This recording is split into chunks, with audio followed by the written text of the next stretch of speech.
Teman-teman yang dirahmati Allah Subhanahu wa taala, dalam menjalani proses hijrah ini juga ada kaitannya dengan peringatan bulan Muharram atau tahun baru Hijriyah.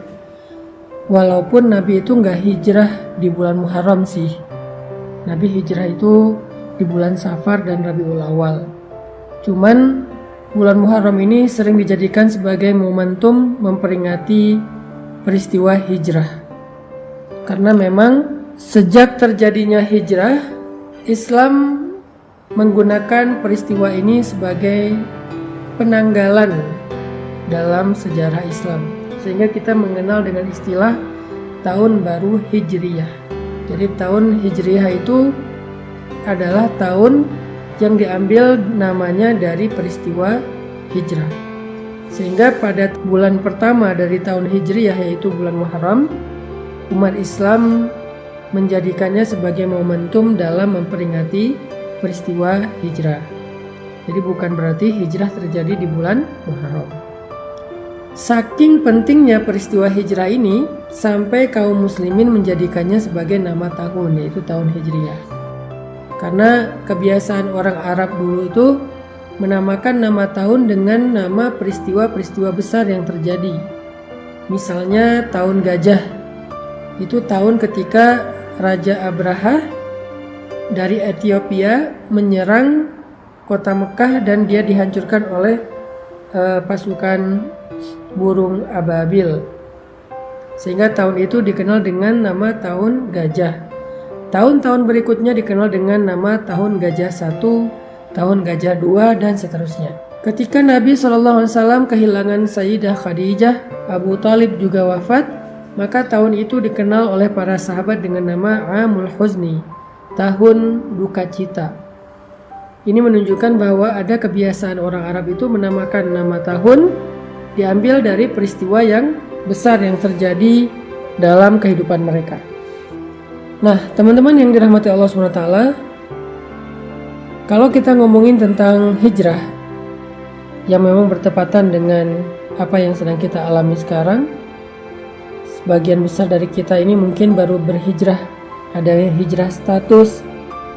Hijrah status itu dari pacaran jadi nggak pacaran. Ada yang hijrah pekerjaan, dari yang riba meninggalkan riba. Ada yang hijrah penampilan, dari yang nggak berhijab sekarang sudah berhijab, Masya Allah. Ada yang hijrah perilaku, dari yang tadinya marah-marah, emosi, sekarang lebih kalem. Dan banyak lagi varian-varian dari hijrah kita yang intinya dari yang buruk kepada yang baik. Dalam proses hijrah ini, apapun varian dan bentuk hijrah kita, maka ada satu sunnatullah yang berlaku kepada semua orang yang berhijrah. Mau itu Nabi, para sahabat, orang-orang solih sebelum kita, semua mereka akan menjalani sebuah proses dari sunnatullah dalam berhijrah. Para ulama mengatakan dalam hijrah itu ada 2 fase yang akan dialami oleh semua orang yang melakukan proses hijrah. Fase yang pertama, kata ulama, adalah fase ibtila, dan fase yang kedua adalah fase tamkin. Apa itu fase ibtila? Ibtila itu dari kata bala, yang kemudian menjadi bahasa Indonesia bala, artinya ujian. Maka nanti teman-teman bisa ngecek di dalam Al-Quran, yaitu surat Al-Ankabut ayat pertama, kedua, dan ketiga. A'udzu billahi minasy syaithanir rajim.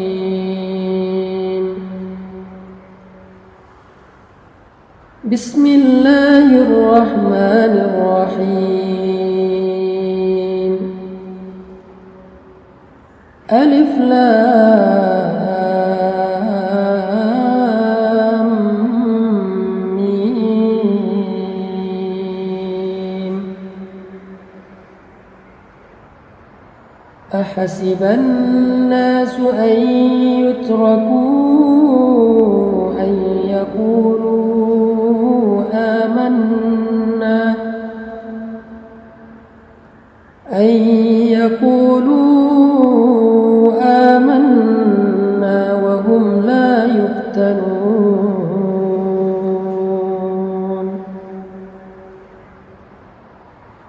وَلَقَدْ فَتَنَّا الَّذِينَ مِنْ قَبْلِهِمْ فَلَيَعْلَمَنَّ اللَّهُ الَّذِينَ صَدَقُوا وَلَيَعْلَمَنَّ الْكَاذِبِينَ.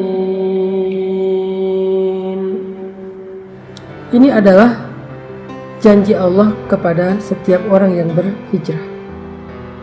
Orang yang mengatakan saya pengen berubah, orang yang mengatakan saya pengen beriman, orang yang mengatakan saya pengen bertaubat, orang yang mengatakan saya pengen ninggalin riba, orang yang mengatakan saya pengen ninggalin pacaran. Lalu Allah mengatakan, hasiban nasu ayyutraku ayyaqulu amanna. Apakah mereka manusia mengira akan dibiarin aja mengatakan hal-hal itu?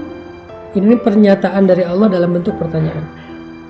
Jadi Allah menyampaikan sebuah berita bentuknya pertanyaan, kayak sindiran gitu. Seolah-olah Allah pengen ngasih tahu, emang kalian pikir dengan udah berhijrah udah selesai, Allah nggak akan nguji lagi?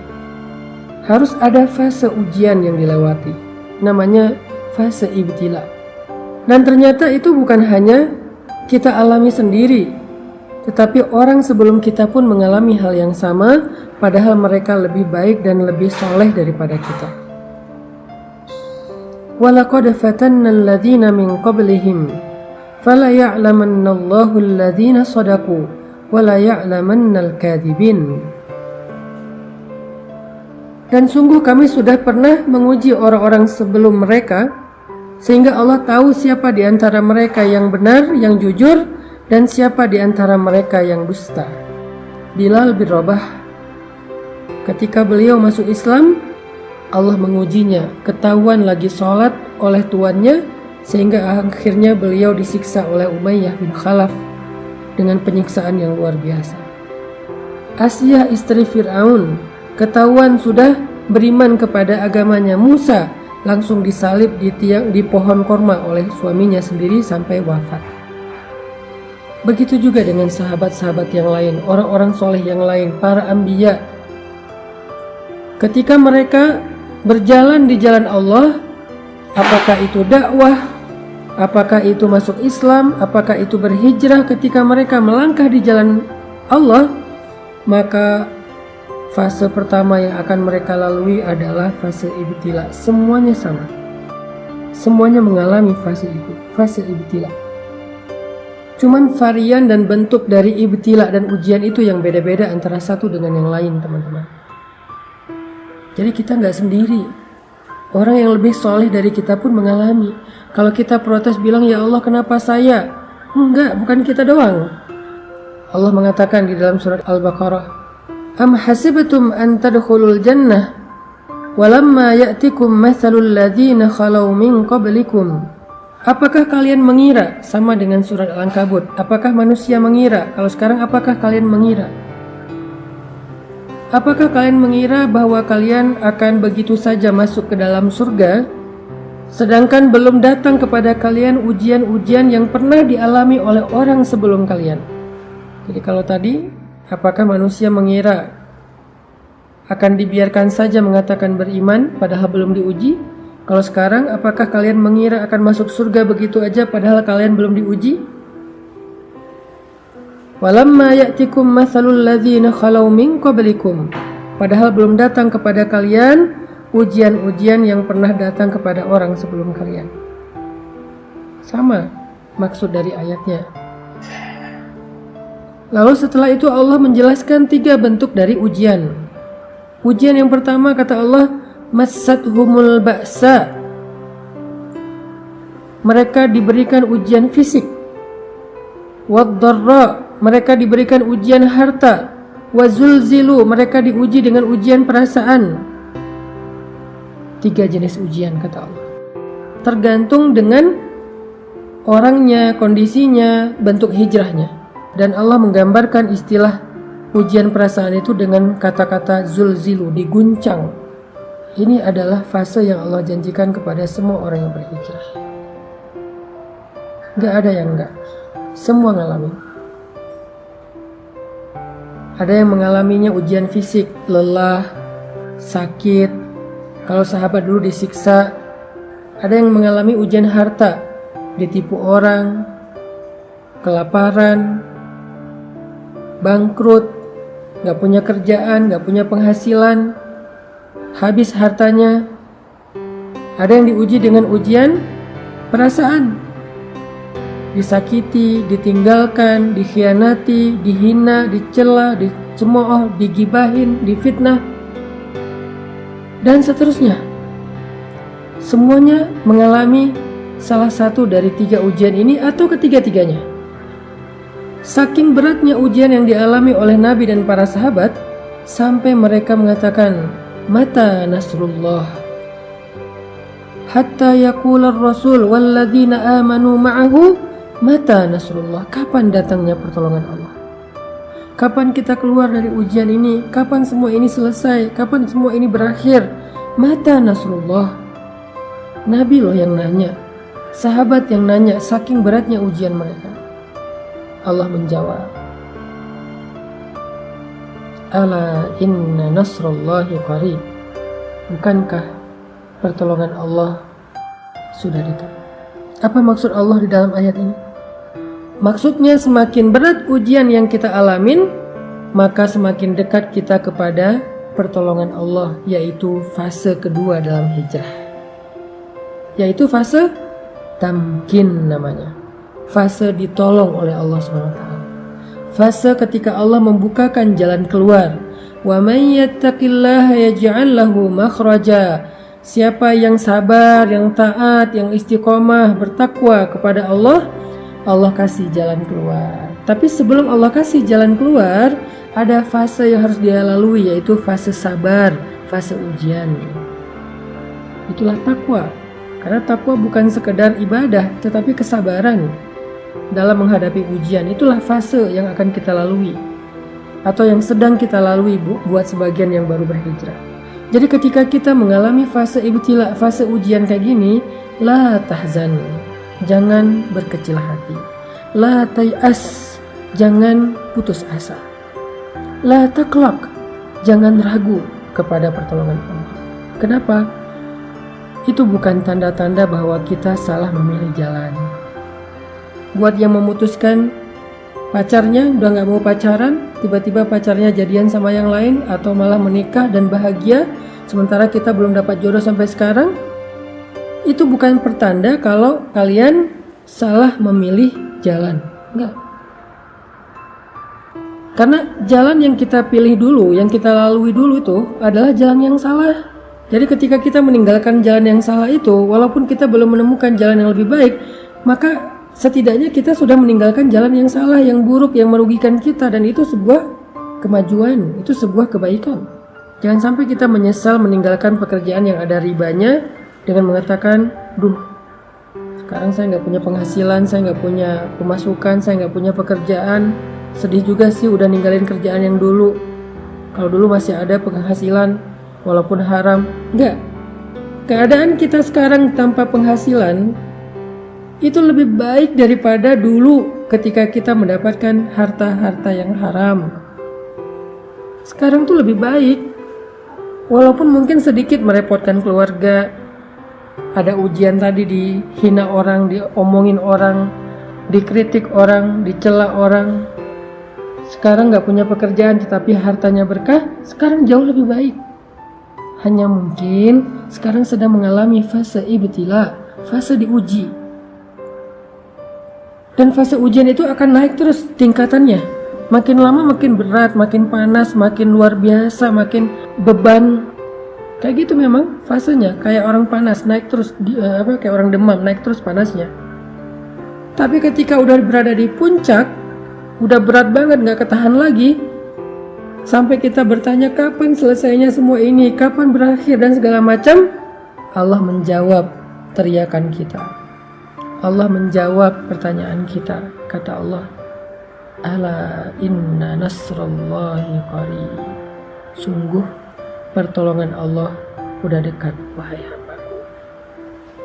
Jangan berputus asa. Jangan menyerah dulu. Pertolongan Allah udah dekat. Sabar dikit aja lagi. Karena kalau kamu menyerah sekarang, maka sia-sia semua kesabaranmu selama ini. Karena udah hampir sampai. Kalau balik arah lagi, jauh lagi tuh. Udah tempuh aja perjalanan ini. Sabar dikit, gak punya penghasilan sekarang. Sabar dikit kalau kita jadi single, jomblo sendiri, gak ada siapa-siapa. Di usia yang segini belum dapat jodoh. Dikit lagi. La taqlaq, jangan ragu sama janji Allah.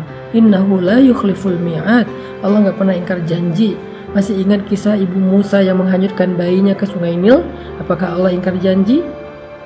Masih ingat kisah perang Badar, para sahabat yang ditolong oleh para malaikat? Apakah Allah ingkar janji? Masih ingat cerita Musa hijrah ke Madian kemarin? Apakah Allah ingkar janji? Kalla, sama sekali enggak. Jadi jangan ragu. Jangan sampai kita suuzon sama Allah. Jangan sampai kita ngerasa bahwa kita salah pilih jalan, lalu kita menyesal sudah memilih jalan Allah ini, jalan hijrah. La taqlaq, jangan meragukan Allah. La tahzan, jangan berkecil hati. La tay'as, jangan berputus asa. Ala inna nasrallahi qarib, pertolongan Allah sebentar lagi akan datang. Pertolongan Allah udah on the way, bentar lagi sampai. Jangan sampai kita cancel ordernya, padahal kurirnya udah hampir sampai tuh di depan rumah kita. Dikit lagi. Kenapa Allah tunggu lama banget? Kenapa Allah kasih saya waktu sampai kayak gini? Fala ya'lamannallahu alladhina shadaqu wa la ya'lamannal kadhibin. Allah pengen lihat siapa dari kita yang layak mendapatkan betapa istimewanya pertolongan Allah. Siapa dari kita yang layak mendapatkan rahmat Allah? Siapa dari kita yang layak mendapatkan perhatian Allah? Yang layak mendapatkan cinta Allah? Dan itu nggak mudah. Cinta Allah itu terlalu istimewa. Cinta makhluk aja kita berjuang, masa cinta Allah dapatnya gratisan? Kalau gitu Allah hitung-hitungan dong sama kita, bukan? Allah pengen mengajarkan kita tentang sabar. Allah pengen mendewasakan kita. Allah pengen melatih kebijaksanaan kita. Seandainya Allah berikan surga itu secara gratis tanpa beramal, maka nggak akan ada bedanya antara orang yang baik dengan orang yang jahat. Berarti Allah nggak adil dong, memperlakukan sama antara orang yang baik dengan orang yang jahat. Orang menyakiti orang lain tetap masuk surga, pembunuh tetap masuk surga, yang mengambil hak orang lain tetap masuk surga, yang zalim, yang kejam tetap masuk surga. Kan nggak adil. Kebaikan Allah itu adalah ketika Allah bersikap adil kepada hambanya, tetapi Allah selalu membuka pintu maaf, taubat dan ampunan bagi mereka yang mau memperbaiki diri. Sebanyak apapun dosanya, fala ubali, kata Allah, aku gak peduli. Kita harus memahami Allah itu secara utuh, gak boleh parsial. Jadi jangan putus asa, jangan berhenti berharap, jangan berhenti bersabar, jangan U-turn dulu. Pertolongan Allah itu dikit lagi sampai, udah on the way, OTW udah. Allah juga berfirman, وَلَنَبْلُوَنَّكُمْ بِشَيْءٍ مِّنَ الْخَوْفِ وَالْجُوعِ وَنَقْصٍ مِّنَ الْأَمْوَالِ وَالْأَنفُسِ وَالثَّمَرَاتِ. Kami pasti akan menguji kalian, pasti. وَلَنَبْلُوَنَّكُمْ, pakai tasydid, penegasan. Pasti kami akan menguji kalian. Fase ujian, fase ibtila, fase sabar ini memang fase yang harus kita lalui semuanya, nggak ada pengecualian, termasuk para nabi yang lebih soleh daripada kita, termasuk Rasulullah yang lebih dicintai Allah daripada kita, kekasih Allah sekalipun melewati fase ini. Terus siapa kita untuk melangkahi, men-skip fase ini? Nggak. Semua kita ngalamin. Nabi Muhammad aja yang lebih keren daripada kita ngalamin ujian yang berat. Apalagi kita yang keimanannya belum tentu benar, yang kata-kata hijrahnya belum tentu jujur, yang bilang pengen memperbaiki diri belum tentu sungguh-sungguh. Maka Allah pasti akan menguji semua kita. Walanabluwannakum, pasti kami akan menguji kalian, bisyai'in, dengan sedikit rasa, bisyai'in minal khaufi, rasa takut, ujian perasaan, wal ju', rasa lapar, ujian harta, wa naqsim minal amwal, kekurangan harta, ujian harta juga, wal anfus, kehilangan orang-orang yang dicintai, ditinggalkan orang-orang yang dicintai, sakit hati, ujian perasaan, wathamarat, kebunnya nggak berbuah, nggak jadi panen, segala macam, ujian harta, ujian perasaan, ujian harta, ujian fisik. Lalu di akhir ayat itu apa kata Allah? wa basyiris sabirin. Sampaikan berita gembira kepada orang yang sabar. Apa berita gembiranya? Ala inna nasrallahi qarib. Bukankah pertolongan Allah itu sudah dekat? Tetap harus melewati fase sabar, fase ujian. Lalu kalau kita sabar, kalau kita bertawakal, berserah kepada Allah, kalau kita bertahan dan tidak berputus asa, kalau kita berbaik sangka bahwa Allah nggak ninggalin kita, ridho dengan semua ketentuan Allah setelah kita memilih pilihan hijrah, maka kita akan sampai kepada fase kedua, yaitu fase tamkin, fase nasr, pertolongan dan kemudahan dari Allah Subhanahu wa Ta'ala. Itulah fase yang kedua, yaitu fase tamkin. Di fase ini Allah berfirman, yaj'al lahu makhraja. Allah kasih dia jalan keluar. Wa yarzuqhu min haitsu la yahtasib. Allah kasih dia rezeki dari jalan yang tidak terduga-duga. Wa yaj'al lahu min amrihi yusra. Allah jadikan segala urusannya itu menjadi mudah. Wa yu'zim lahu ajra. Allah lipat gandakan pahala-pahalanya. Fase tamkin, fase ketika Allah menolongnya. Fase ketika Allah SWT memberikan kejutan untuk dia. Tunggu deh, Allah tuh gak pernah ingkar janji loh. Yang perlu kita kuatkan sekarang adalah kesabaran kita. Bukan mempertanyakan ada gak apa yang Allah janjikan. Itu udah gak perlu dipertanyain, karena Allah gak pernah ingkar janji. Dan Allah Maha Kuasa untuk menunaikan janjinya. Gak ada yang bisa menghalanginya. Kalau kita kadang-kadang walaupun kita baik, bisa aja ingkar janji gara-gara emang gak bisa menunaikannya, ada masalah, ada halangan. Kalau Allah gak ada halangan. Jadi kita gak perlu mempertanyakan apakah janji itu ada, apakah kejutan itu ada. Itu bukan bagian kita. Justru itu yang melemahkan kita. Gak usah ditanyain. Yang perlu kita siapin, yang perlu kita kuatkan itu adalah kesabaran kita sekarang dalam fase ibtila. Kesabaran kita untuk menunggu janji Allah. Ala inna nasrullahi qarib. Bukankah pertolongan Allah udah dekat?